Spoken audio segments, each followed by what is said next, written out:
As far as the running back market and how we're getting treated right now, it's brutal out here, man. Like it's terrible. We're on a position that our production hurts us the most. I'd say to the Giants, I'd say to my teammates and be like, you want me to show you my worth? You want to show you how valuable I am to the team? I won't show up. The running back market is currently in shambles, and there's been no shortage of top backs voicing their frustrations. While every other position is getting paid more each year, the largest running back contract was given out over 3 years ago. But how did this happen? Does the NFL really hate running backs, or are they just getting what the position is worth? The last team to win a Super Bowl with a player that was a top 5 rusher in that season was the Patriots.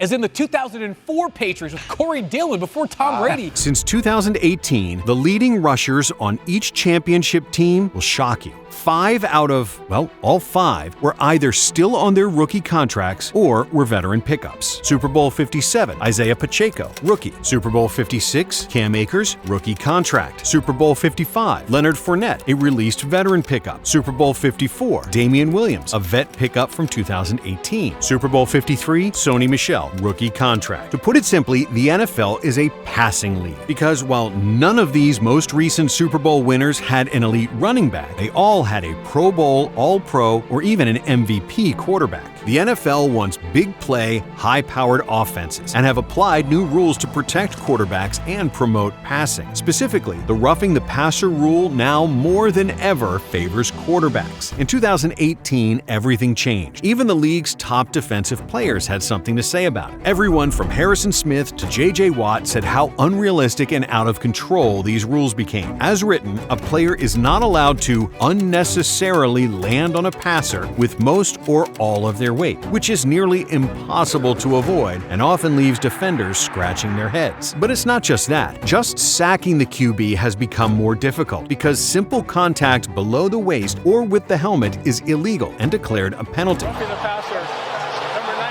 This gives teams more reason to not run the ball, which makes the running back position less valuable. And recent NFL contracts prove it. Star running backs are usually some of the best players in the entire NFL for a couple of years, because running backs do not last long in the league, which is why massive contracts have come and gone for the position. The average NFL running back's career is just 2.5 years, and commonly for top backs, their best play comes in the first few years of their career. Now, quarterbacks and receivers have had no problem securing huge, record-breaking contracts every year. Cup reportedly signing a 3-year, $80 million extension with a record $75 million guaranteed. But the same can't be said for running backs, and that's not just a coincidence. Some of the largest contracts in NFL history for running backs are from previous decades. Just look at some of the long-term deals with star running backs and the shocking results of these signings. Number 5 is Adrian Peterson. In 2011, he signed a huge 7-year, $96 million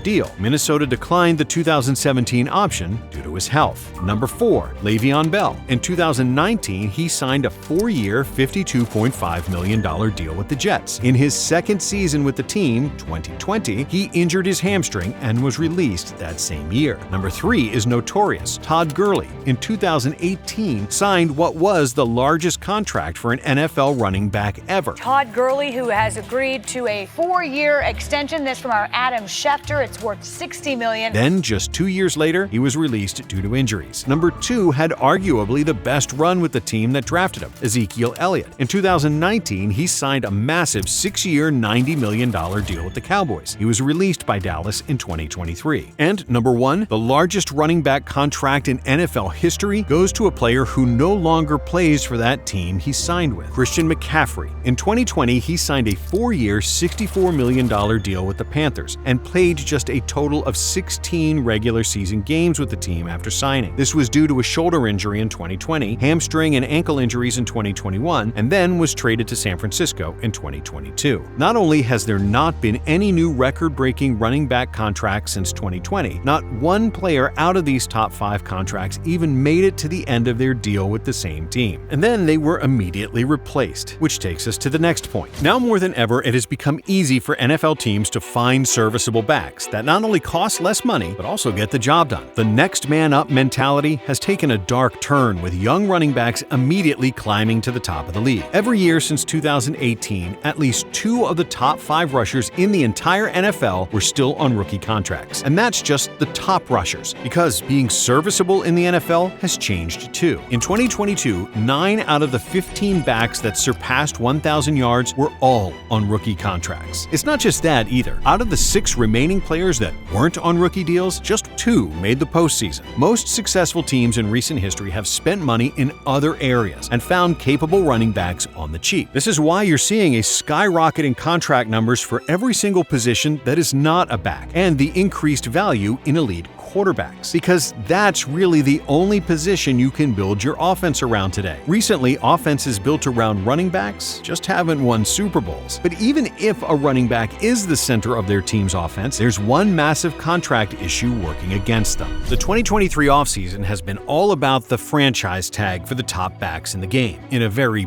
bad way. Not only do we start to see them decline, but it's an opportunity for teams to go out and draft their replacement. But before we discuss the familiar faces dealing with this issue, we have to talk about the franchise tag itself, because the breakdown does not favor the player. Once a running back enters the NFL, their rookie contracts last 4 years. There is also a 5th-year option if they are a first-round pick. Drafted rookie contracts cannot be negotiated, and they can't be extended until after their 3rd season. And then this is where the franchise tag gets fishy. It allows teams to lock up running backs for 1 year once they complete their rookie contracts. They're paid a set salary based on the average of the top 5 salaries at the position, and the player has zero power to refuse this. This normally happens when long-term talks fall apart. Not only that, but this can be done in back-to-back years. So teams are able to keep their running backs for the first 6 to 7 years in the league, which in most of the cases is their entire prime. That's why you see instances like Todd Gurley or Le'Veon Bell. This is actually scary. Todd Gurley became an Atlanta Falcon in his 6th NFL season. Christian McCaffrey became a 49er in his 6th NFL season. Le'Veon Bell became a New York Jet in his 6th NFL playing season and was franchise tagged twice. Then most recently, Saquon Barkley. He was tagged by the New York Giants because they couldn't agree to a long-term deal. Guess what season he's going into? Yep.